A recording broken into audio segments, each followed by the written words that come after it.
Olá, turma. Vamos então para a nossa aula de agricultura de precisão. O tema de hoje são sistemas de direcionamento em máquinas. Nós vimos na aula anterior sobre os sistemas GNSS, funcionamento, modos de obtenção de sinais de satélite. E hoje nós vamos verificar então como que esses sinais eles são aplicados, no sistema de direcionamento de máquinas. O surgimento desses sistemas GNSS ele deu origem a várias perspectivas para a agricultura, a várias aplicações, as principais aplicações desses sistemas GNSS eles estão relacionadas ao direcionamento de máquinas e à obtenção de pontos georreferenciados relacionados à qualidade de solo, produtividade, enfim, certo? Então, o roteiro da nossa apresentação, a gente vai tratar sobre os conceitos sobre sistemas de direcionamento. Vamos conhecer um pouquinho sobre as barras de luzes, que foram os primeiros dispositivos aí para aplicar o sistema GNSS em direcionamento de máquinas. E depois vamos falar um pouco de piloto assistido ou piloto automático. Gostaria que vocês observassem essa figura e principalmente prestassem atenção na homogeneidade, no paralelismo dessas linhas, certo? Desde que o homem começou a aplicar a agricultura em grande escala, um dos grandes desafios foi dispor as plantas, certo? Espaçadas entre linhas e com espaçamento adequado entre plantas. Esse tipo de aplicação aqui, de formação de um estande desse, de um paralelismo dessa forma, demandou muito estudo e muita tecnologia, certo? Para a gente chegar até onde chegou, até onde nós estamos hoje, passamos por algumas fases, certo?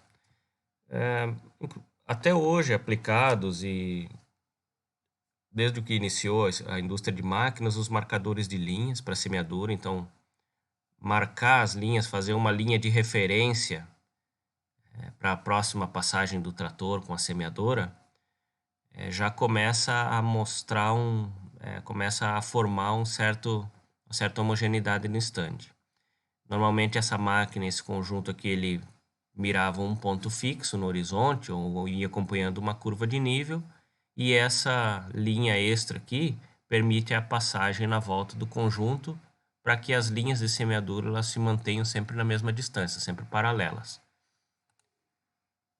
Depois de implantada a cultura, esse sistema anterior aqui, ele servia para semeadura, Quando eu tenho a área já preparada e tal, eu posso fazer esse risco aqui, eu tenho a possibilidade de enxergar ele ainda. Depois da cultura já estabelecida, quando eu tenho que entrar nos tratos culturais e pulverizadores, muito utilizado os sistemas de marcadores de espuma. É um sistema é um sabão, que gera aqui e vai gerando espumas através dessa ponteira especial aqui, ó. Então isso aí permite que o pulverizador vá e volte para evitar a sobreposição aqui de faixas, Para que ele vá e volte dentro do limite das faixas, porque depois de uma cultura estabelecida é muito difícil visualizar onde que foi realizada a passagem. Com a chegada dos sistemas GNSS, facilitou muito, porque a máquina já fica georreferenciada, ela já recebe informações, por exemplo, para os tratos culturais, as informações que foram geradas na semeadura, então a máquina sabe exatamente onde estão as linhas da cultura e onde estão então os dispositivos, onde devem passar os dispositivos de atuação. As primeiras aplicações desse sistema de direcionamento começaram na agricultura, no sistema de aviação agrícola. Os aviões eles foram equipados com barras de luzes para começarem a se direcionar adequadamente no campo. Antes de ter as barras de luzes, eram feitos com sistema de bandeiras. Aí tem um exemplo dessas barras de luzes, instaladas na frente do piloto. Ela tem luzes que acendem à direita e à esquerda de um ponto central, o ponto central significa a rota exata da linha central do paralelismo, onde a máquina deve cruzar. Então é possível ajustar esse direcionamento. Não demorou muito então para essas barras de luzes serem aplicadas nas máquinas. Começaram nas máquinas terrestres em pulverizadores e logo já em seguida nos tratores agrícolas. Isso facilitou muito então o deslocamento do campo. Embora esses sistemas ainda dependa desse cara aqui, ó. O atuador, no caso, é o operador, que ele está visualizando os LEDs e está movimentando a máquina. Então isso vai aumentar um pouco o erro nesse sistema aí, como a gente vai ver mais adiante. Mas isso aí é assunto para a nossa próxima aula. Essas barras de luz, elas foram evoluindo, né? Além dos LEDs indicativos de direcionamento, elas ganharam telas, né? Telas de cristal líquido. Foram evoluindo ao longo do tempo, vários modelos, vários fabricantes, mas o conceito geral desses dispositivos sempre foi o mesmo. Manteve-se, então, mesmo nas mais modernas, a barrinha de luzes ali em cima para auxiliar no direcionamento e ainda assim acrescentou-se alguns dispositivos aqui na tela, né? Como área trabalhada, velocidade de deslocamento, condições meteorológicas, enfim. Beleza? Então, aí esse equipamento aqui, ele está associado a um sistema GNSS, a uma antena que capta sinais de GPS, sinais dos satélites e posiciona então essa máquina em deslocamento no sistema terrestre.